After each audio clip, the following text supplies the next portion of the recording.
Assalamualaikum warahmatullahi wabarakatuh. Bismillahirrahmanirrahim. Allahumma sholli wa sallim barik ala sayyidina Maulana Muhammadin wa ala alihi washabihi ajmain amma ba'du. Yang sangat kita hormati bersama Al-Habib Profesor Dr. Kiai Haji Quraish Shihab, wonten Profesor Dr. Al-Habib Kiai Haji Said Aqil Al-Munawwar, wonten Kiai Haji Hamid, wonten niki tiyang sing ngatur-ngatur nih. Mas Faryono sama ini Kiai Haji siapa ini? Belum Kiai ini kayaknya Ali Ramdhani ini. Niki wonten Nyai Ida, wonten niki dulur-dulur kula niki wonten Gus Dar, Gus Hilmin. Monggo bingung bareng-bareng. Saya yakin dari sekian yang didhawono Habib tadi Said Aqil itu yang jenengan ingat hanya dua. Satu bid'ah dolalah sama walad dolin lilin mati. Yang lainnya aku yakin sampean bingung. Itu sudah bingung kok ada orang sepinter itu. Tapi alhamdulillah barokahnya beliau Sayyid, terus kita mau nyaingi itu sudah kecil hati, sudah kalah nasab kalah nasib. Sudah kita yang gampang-gampang saja. Tapi saya serius begini ya, masalah ulumul Quran itu, saya dulu kalau diajarin bapak itu sering beliau cerita, kamu cari sisi ekstrimnya. Sisi ekstrim itu begini, misalnya hudal lil muttaqin, Quran itu petunjuk bagi mereka yang takwa. Orang-orang idealis mengartikan takwa itu adalah orang-orang yang imtithalul awamir wastinabun nawahi. Itu orang ideal. Tapi faktanya Sayyidina Umar itu masuk Islam tuh dengar surat Toha hina kana huwa kafir, ketika beliau masih kafir. Beberapa sahabat dulu masuk Islam itu ketika mendengar Quran statusnya masih kafir, sehingga ada bukti bahwa orang tidak muttaqin juga bisa dapat hidayat Quran. Nah barokahnya kita baca banyak Quran itu bukan sekedar hudal lil muttaqin tapi juga hudal linnas. Lalu dianalisis, oh jangan-jangan lil muttaqin ini cara balaghah min babil iktifa lil muttaqin wa ghairihim. Buktinya ada ayat lain yang menyebutkan hudal linnas. Ini itu awal dari disiplin ilmu, sehingga memang tidak bisa kita mengartikan Quran tanpa baca tafsir yang banyak. Kemungkinannya tadi tambah pinter atau tambah bingung tadi. Nah soal kita tetap tidak bisa itu ya alhamdulillah, memang manusia didesain wa kanal insanu dzaluman jahula. Jadi kalau kita bodoh itu sesuai rencana Tuhan memang itu. Jadi tidak usah disesali, biasa aja memang. Dari dulu juga sudah direncanakan kita ini berstatus wa kanal insanu dzaluman jaulah. Itu cara balaghah itu dzaluman banget, dolime jaulan itu banget bodohnya. Banget dolimnya itu begini, andaikan kita ini orang baik itu juga nggak mesti baik. Tadi dawuh Pak Quraish itu saya sering memberi analogi. Saya ini kata orang banyak itu ketok. Kalau diundang di kampung musola penceng itu kalau datang kata orang-orang itu tawaduk, tapi kata kiai setempat itu mangan jatah kiai cilik Gus ini. Jadi yang satu bilang tawaduk Gus, darah yang satu bilang cek mentalan Gus jatahku buat jupuk gitu. Sehingga saya sering cerita ada cara manakiban. Biasanya kalau kiainya itu tuh Pak Said dapat ayam paling besar kalau kiainya. Kalau yang lainnya itu ya suwiran itu. Barokahnya saya tidak datang, yang dipakai itu kiai-kiai yang kira-kira mabadik fikih. Saya ini kan dianggap kiai kolyubi. Itu maturnunya sama saya itu maturun Gus jiran gak teko. Aduh aku untuk suwiran gitu. Karena sekali saya yang datang itu ya kira-kira bintangnya saya. Jadi kadang-kadang antara tawaduk dan ngambil jatah itu gak jelas ya. Nah ini pentingnya ngaji ijtihad. Makanya di sahabat kita muwafaqat. Ijtihad itu satu logika yang gak konsisten. Sebab itu Rasulullah SAW itu kalau ngendikan apa saja itu ya juga dianalisis oleh sahabat. Misalnya begini, ya ummul qauma aqra'uhum li kitabillah. Tentu imam itu yang terbaik. Tapi di beberapa kejadian akabirus sahabah itu pernah makmum sama Salim Maula Hudzaifah. Itu orang yang kelas nasabnya marganya itu jauh di bawah Abu Bakar Umar. Tapi beliau makmum sama Salim Maula Hudzaifah. Bahkan beberapa riwayat yang Nabi ngendikan cara shorihan itu sama sahabat masih dinego. Karena ada ranah istihad. Misalnya Nabi ngendikan la tusalliyanna asra ila fi bani Quraidah. Ternyata mendekati Bani Quraidah kadati syamsu antagruba, matahari hampir terbenam. Sebagian sahabat berpikir kita harus sholat di sini karena matahari mau terbenam. Sebagiannya lain enggak, Nabi bilang jangan asar kecuali di Bani Quraidah. Separuh sholat asar, separuh enggak. Falam yu'annif ahadan minhum, Nabi tidak menyalahkan salah satu karena ini masalah apa? Ijtihad. Jadi ini matur juga Gus Samit, saya tadi dari rumah bilang sama keluarga, saya datang tapi mau pamit, ini saya sudah mau jadi resi, mau uzlah. Karena ya itu tadi, kalau saya ngisi terus itu apa tawadhu, apa nutup jatahnya orang lain itu juga gak jelas, nanti hisabnya itu apa ya, gak jelas. Bapak itu sering ngajari gitu, Pak itu kiai sepuh jadi imam masjid istiqomah sekali sampai tua. Itu istiqomah apa mau digenti kan? Itu istiqomah atau nggak mau regenerasi? Jadi orang tuh biar mikir. Saya beri contoh sekian pentingnya ijtihad. Karena Rasulullah Shallallahu Alaihi Wasallam idan sorofa min sholatihi akbala aliyah nabi wajhi. Sehingga banyak orang, banyak imam kalau habis sholat itu langsung menghadap ke makmumin. Kalau di Indonesia menghadap ke timur. Tapi di beberapa tabwibnya Imam Bukhari atau Tarjamatul Bukhari, beliau menyebut itu lil mau'idah. Buktinya setelah itu Nabi ngendikan ara'aitakum lailatakum hadhi. Kamu mimpi apa? Coba terangkan ke saya. Sehingga terus ada yang mempraktekkan boleh menghadap ke makmumin kalau li ta'lim atau lil mau'idah. Tapi banyak juga ulama yang menganalisis itu bentuk maklumat anna sholata inqadat, bahwa sholat itu selesai. Takutnya Nabi kalau tetap menghadap ke barat sesuai bentuk duduk tawarruk atau tahiyat akhir, atau itu nanti dikira Nabi fi sholat, sehingga orang yang datang kemudian Allahu Akbar makmum sama Nabi itu bahaya betul dalam bab sholat, karena rabtus sholat biman laisa fi sholatin, berarti makmum tadi menggantungkan sholatnya dengan orang yang sudah tidak sholat, sehingga dibutuhkan sikap memaklumatkan kalau sholat itu inqadat. Dengan cara apa? Boleh menghadap ke timur, boleh menghadap ke utara kalau dalam konteks Indonesia. Kalau kata Imam Syafi'i ja'alul makmumin janibal yamin, berarti orangnya menghadap ke utara kalau enggak. Nah, analisis seperti ini penting karena Nabi memang nggak konsisten. Kadang akbala aliyah nabi wajih, kadang istighfar salasan suman sorofa, kadang apa. Sehingga barokahnya ilmu itu akan luar biasa. Tadi juga disebutkan menyangkut bid'ah.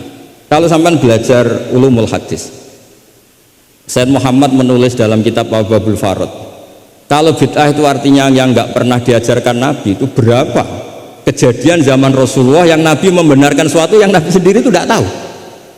Masyhur itu ada sahabat ketika i'tidal bilang Rabbana lakal hamdu hamdan katsiran thayyiban mubarakan fi. Kita tahu ajaran Nabi adalah Rabbana lakal hamdu mil samawati atau mil as-samawati wal ardh. Sehingga setelah sholat Nabi tanya, ayyukumul qail, siapa tadi yang melafadzkan itu? Semua sahabat itu diam karena takutnya Nabi menyalahkan. Ternyata Nabi ngendikan, tadi siapa yang melafadzkan itu? Fa inni ra'aitu isna asyara malakan yabtadiruna ayyuhum yaktubu awal. Anggap ini kontes kecerdasan, makanya beliau itu cerdas banget. Ben sawangane ana kiye Jawa cerdas, ibu-ibu cerdas. Ajane kula niku nggih sungkan. Enggak, saya tadi melihat 12 malaikat, wa fi riwayatin salasina malakan, itu ada beberapa riwayat yang mereka itu berebut menulis siapa yang menulis pertama, saking indahnya kalimat itu. Terus ada orang bilang ha ana ya Rasulullah, tadi saya itu min ghairi sabqit ta'lim, tapi tidak mengajarkan itu dulu. Terus Sayyid Muhammad melihat lagi peristiwa Bilal. Ya Bilal, kamu itu punya ngalaman apa sih sampai saya mendengar dafana alaika fil jannah, saya melihat Qur'ana alaika fil jannah, ketukan sandal kamu di surga. Bilal cerita, saya tidak pernah wudhu gini-gini kecuali saya sholat dengan wudhu itu. Dan banyak lagi amal-amal sahabat yang min ghairi sabqit ta'lim kemudian di-ACC oleh Nabi. Andai kan bid'ah itu yang belum diajarkan Nabi, tentu semua itu salah. Wis marahi sapa, ora tak warai kok kreasi dhewe. Fa antal musyarri'. Ndak, Nabi ternyata mengiyakan. Yang ketiga yaitu peristiwa kulhu. Ada imam di Masjid Kuba, kila fi syariatin itu. Nabi arsala syariatan itu selalu kalau imam itu baca kulhu sampai makmumnya itu jenuh karena main kulhu terus. Singkat cerita si imam ini dilaporkan, ya Rasulullah, imam yang kau tugaskan ke kita ini main kulhu terus, itu gimana ya Rasulullah? Tapi Nabi karena bijak panggil orang itu, dipanggil. Kenapa kamu sering baca kulhu? Li anna suratal ikhlas sifatur rahman fa ana uhibbuha. itu surat yang benar-benar hanya nerangkan Allah, sehingga saya suka. Kalau surat lainnya itu kan surat proposal, misalnya Anda bilang ujibu dakwata dai terus dongo. Banyak sifatnya Allah yang kamu suka itu karena terkait Anda. Kalau ini enggak ada yang terkait kita, murni tentang Allah, sehingga saya suka. Makanya disebut suratul ikhlas. Kalau Anda baca Ar-Rahman mesti terus hanya irhamna, Anda baca Ghafur terus ighfir lana, jadi kepentingan Anda langsung diungkapkan. Apalagi yang Al-Mujib, wah langsung kemana-mana hajatnya disampaikan semua. Kamu yang punya utang, Allah yang kamu libatkan gitu. Ya kan? Kamu yang ingin wayah, Allah kamu libatkan, ya Allah. Masih disuruh nggak konangan, itu kan nggak ikut Allah, nggak ikut utang, kamu libatkan suruh nyaur gitu kan. Tapi kalau surat Ikhlas tidak ada itu semua, tidak ada Mujib, tidak ada Rahman, tidak ada, pokoknya tentang Allah saja. Maka saya suka, sehingga disebut surat Ikhlas, karena orang baca surat Ikhlas itu pasti ikhlas karena ada terkait tentang kita. Tapi apa kata Nabi? Barusan Jibril datang memberitahu Allah itu suka kamu. Akhbirhu annallaha yuhibbu. Orang itu senangnya bukan main. Nah barokahnya ngaji seperti ini. Kalau Anda melihat imam main kulhu saja, orang alim alama itu pasti baca hadis tadi. Tapi Imam Ahmad tuh gak suka ada orang sering baca kulhu. Ini cerita istihad, gak suka. Beliau dikasih tahu ini kampung ini sering baca Yasin, kampung ini sering baca kulhu. Marah besar Imam Ahmad. Ayuh jarul Quran, ayuh jaru ghairu suratil Ikhlas, ayuh jaru ghairu surati Yasin. Memangnya Quran hanya kulhu. Kamu ridho kalau Quran lainnya gak dibaca? Kamu ridho kalau surat lainnya agak populer, yang populer Yasin terus? Lam yakun se'unnal Quran mahjura, nggak boleh Quran jadi mahjur, harus dibaca semua. Ya tapi kan kaidah kita ada saja ulama yang mengatakan malaidrokukulu, laidrokukulu, kalau tidak bisa semua ya kulu. Nah ya istilah-istilah ini yang bikin kita ini ya seneng, ya kadang mangkel gitu, karena ya mangkelnya itu kok mereka yang ulama tidak kita itu. Ya kadang-kadang mangkal itu. Ya mangkal seneng itu. Saya itu pengagum kitab usul karena mbah saya itu al-usul. Yang saya seneng ya tadi logika yang dibangun. Tapi saya pastikan al-usuli ini diantara kaidah terakhirnya itu at-takmil idza ada lil asli bil ibtal lam yu'tabar. Jadi at-takmil idza ada lil asli bil ibtal lam yu'tabar. Sehingga kiai-kiai Jawa itu kalau misalnya negur orang sepuh, saya sering diceritani kiai-kiai kampung itu ada orang sujud itu gini, Beb. Setelah ditegur, Mbah kalau gini lebih sah, nggak membenari peci malah paginya nggak sholat lagi. Jadi makanya kiai Jawa itu malas negur karena jadinya nggak dibenahin, jadinya nggak sholat. Jadi itu masuk kaidah at-takmil idza ada lil asli bil ibtal lam yu'tabar. Jadi kalau dipaksakan ideal itu malah al aslunya hilang. Makanya kitab ini yang saya baca, kitabnya Imam Syatibi. Asy-Syatibi itu ada dua, ada Asy-Syatibi al-Usuli, ada Asy-Syatibi yang al-Muqri, yaitu yang ngarang Khirzul Amani itu ya. Nah itu ini nanti saya baca beberapa kaidah dalam ulumul Quran. Jadi istihad itu tidak bisa, tidak benturan. Saya sering cerita di mana-mana. Dulu Imam Syafi'i itu pengagum kemiskinan, karena kalau orang miskin itu tidak ada hisabnya.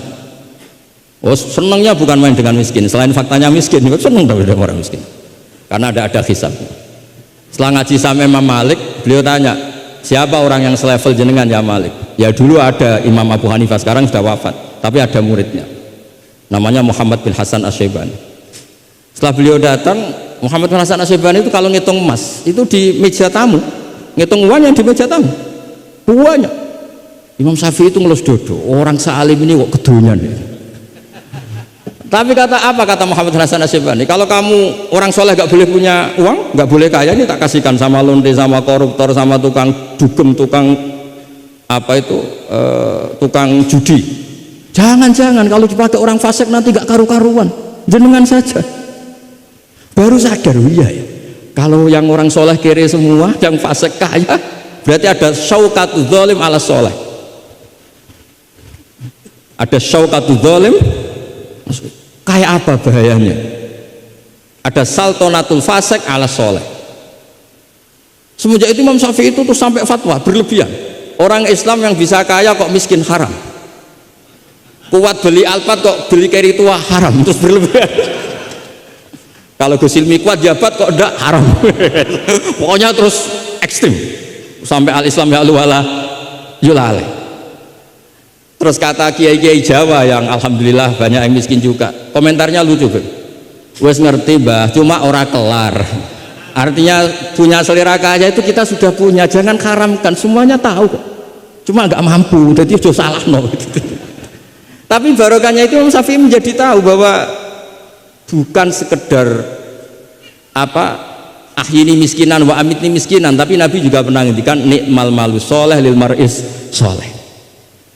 Bahkan Imam Syarani ngendikan kamu murid-murid saya jadi orang kaya. Kenapa Imam Syarani? Bukankah kita disuruh zuhud? Nanti kamu kebingungan baca ayat ini, terus beliau baca anfiku gitu. Artinya kalau kamu miskin pas baca anfiku mimma razaqnakum kamu bingung karena kamu nasibnya yunfakun. Qurannya itu yunfikun bukan yunfakun. Yunfikun itu memberi bukan diberi. Jadi itu istihad. Maksudnya ini istihad. Jadi istihad itu sesuatu yang harus kita buka. Ya seperti inilah. Saya tidak tahu ini Gus Hamid ngundang saya ini apa ganjaran apa enggak. Kalau melihat seneng orang alim, silaturahim ya ganjaran. Tapi tanyakan santri saya yang sekarang mungkin baru sorogan sama saya ikhya apa? Ganggu saja pondok kerapia. Tidak tahu nanti yang didengar Allah itu komennya yang di sana dianggap sini pengganggu. Apa yang didengar Allah itu silaturahim dengan keluarga kerapia. Tidak tahu ya. Kulun muhtamilun. Kalau dimuin wafihi nadhurun. Supaya ya ini masalahnya masalah istihad, nggak bisa. Kata Imam Abu Hasan Asyadili fi mukasyafatihi, beliau ketemu Nabi Muhammad SAW, satu ketemu Nabi Nuh. Kata Nabi Muhammad gojolek Nabi Nuh, andaikan kamu tahu anna fi aslabil kuffar man saya'budu wa la yusyriku bihi syai'an, kamu tidak akan mendoakan mereka la tadzar alal ardi minal kafirina dayar. Nabi ketika dihujat kayak gitu di Abdul Yalil di Taif itu kan sampai malaikatul jibal bilang kalau kamu mau Muhammad, kalau kamu mau ya Rasulullah mereka akan saya habiskan. Apa kata Nabi? Bal arju ayyukhrijallah min aslabihim ma ya'budu wa la yusyriku bihi syai'an. Mungkin bapaknya belum iman tapi nanti anak-anaknya iman. Kita tahu kan Abu Lahab punya anak Darro, Abu Jahal punya anak Ikrimah, Walid yang kayak gitu getol Nabi punya anak Khalid. Kayak apa sabarnya Nabi Kak?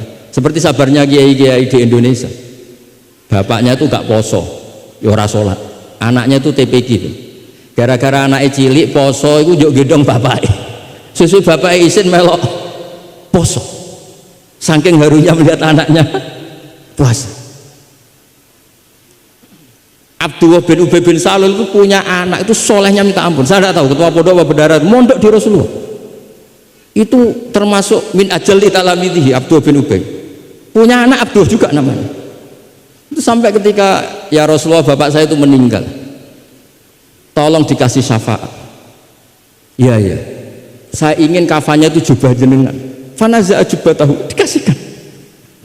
Tidak sekedar itu. Tolong ludahi ya Rasulullah biar bisa. Diludahi kan. Sampai Umar itu ya Rasulullah apa engkau tidak ingat Abdul bin Ubay ngomong gini enggak pernah ada. Ya nanti saya mintakan maaf ya Umar, tapi kata Allah intastaghfir lahum sab'ina marrah falaya wa sa'azituhu ala sab'in. Kalau 70 enggak bisa nanti saya tambah. Itu karena ngergani anaknya.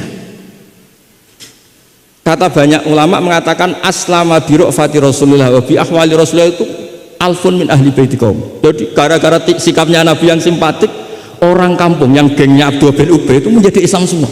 Wong kok apike gitu, orang kok sebaik itu Rasul. Haru. Artinya gini, ada bukti bahwa anaknya orang nggak karu-karuan itu ya bisa mondok. Bapaknya tidak bisa baca Quran, anaknya hafid, pasti wisuda itu nangis. Nangisnya karena saya itu baca Quran aja tidak bisa kok anak saya hafid. Nah, roja ini loh yang menjadikan kita semangat tetap nggak frustasi nyai di Indonesia, karena Nabi ketika melihat kafir harbi saja Nabi tetap menghentikan bal arju, saya berharap ayyukhrijawah min aslabihim ma ya'budu wa la yusyriku bihi syai'an. Nah ini sekaligus supaya saya di sini ada gunanya. Andai kan undangan ini salah juga sebagai kafaroh, kesamit kafaroh semuanya. Saya baca Muwafaqat karena saya pernah virtual sama beliau nerangkan usul fikih. Saya juga bingung kayak dua orang yang ngatur saya ini. Tapi saya senang sama usul fikih. Saya baca, semoga ini barokah sekaligus saya minta ijazah sama Habib Said Aqil Al-Munawwar. Di antara cara ulama mensifati Rasulullah Shallallahu Alaihi Wasallam itu di antara cara madh Rasulullah itu begini. Ba'asahu seterusnya terus bimillatin hanifiyatin. Terus beliau ngendikan tahdil kafah fahiman wa ghubiyah. Jadi agama ini tahdil kafah fahiman wa ghubiyah. Wa tarfuku bijami'il mukallafin muti'an wa asiyah. Itu ketika saya tarik muti'an wa asiyah itu gimana? Bagaimana millah? Hadil millah ini bisa tarfuku bijami'il mukallafin muti'an wa asiyah. Nabi kayak apa? Cerita orang baik yang ideal, yang melakukan imtitsalul awamir wastinabun nawahi. Tapi Nabi juga ngendikan syafaati li ahlil kabair min ummati. Kayak apa Quran mengajarkan kita kebaikan yang ideal? Wa ibadur rahmanil ladzina yamshuna 'alal ardi hauna wa idza khatabahumul jahiluna qalu salama wal ladzina yabituna li rabbihim sujadan wa qiyama wal ladzina, itu ideal. Ada lagi yang ideal disebutkan muhsinin itu apa? Alladzina yunfikuna fis sarra'i wad dharra'i wal kadhimina al ghaidha wal 'afina 'anil nas, terusnya. Tapi Allah juga ngendikan qul ya ibadiyalladzina asrafu ala anfusihim la taqnatu mir rahmatillah. Mereka yang asrafu Allah masih manggilnya ya ibadihi, hamba-hambaku, kamu kesini anibu ila rabbikum aslimulah. Kayak apa? Hadhil millah tarfuku bijamil mukallafin muti'an wa asiyah. Sehingga Nabi ngendikan mangqala la ilaha illallah jannah wa in zana wa in sarqa wa in zana wa in sar. Itu kebetulan yang tanya itu Abu Dzar. Abu Dzar itu orang yang fikihnya itu ekstrim. Malah yang didhawuhi Nabi wa in zana wa in sarqa sampai tanya lagi. Ya Rasulullah tenane. Kebetulan Nabi pas itu bangun tidur. Iya, wa in zana wa in sarqa sampai 3 kali. Saking Nabi itu karena beliau bantah terus sampai Nabi ngendikan ala rohmi anfi Abi Dzar. Oh dasar terang ora paham-paham. Abu Dzar terus bilang wa in rohima anfu Abi Dzar. Meskipun begitu saya puas karena sudah mengkonfirmasi sampai 3 kali. Sehingga dalam kenangannya Ka'bul Ahbar dalam kitab Khilyatul Auliya ketika cerita manaqib Ka'bul Ahbar, Ka'bul Ahbar ini orang ahli kitab yang maunya Islam itu terlambat karena nunggu data itu kurang 1 menurut dia. Di kitabnya dia itu kan masyhur itu Al Hadits Tsani an Yasar bin Atha an Ka'bil Akhbar qala alamani abi Taurata illa sifran wahidan kana yahtimuhu wa yudkhiluhu sunduk falamma mata abi fatahtuhu fa idan fihi nabiyyun yakhruju akhir zaman maulidu bi Makkah wa hijratu bil Madinah wa sultanuhu bisyam.